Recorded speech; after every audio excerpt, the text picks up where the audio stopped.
All right, so for this next one, it says, which statement correctly compares the function g with the function f? So f is like a normal function, sort of, and then the only thing that changes is we put that 1/2 in the front.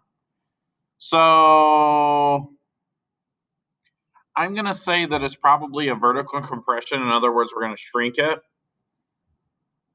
because that represents the y value, and we're going to half it, right? So whatever the y value is, we're going to multiply it by 1/2.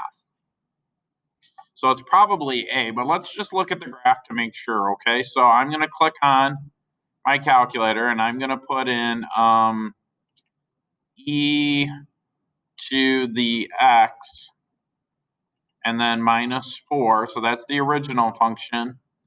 And then I'm going to multiply by 1 divided by 2, which is 0.5, times e raised to the x, and then I'm going to -4.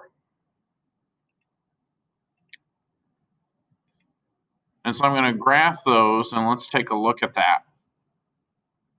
So there's my original function, e to the x, -4, that shifts it down 4.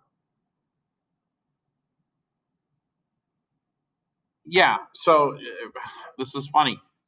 So what it's doing is it's vertically compressing it. Now you might say it's horizontally stretching it this way, but in reality, we're taking that y value and we're making it 1/2.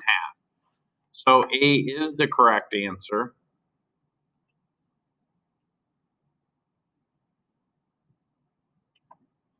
And that's all there is to that.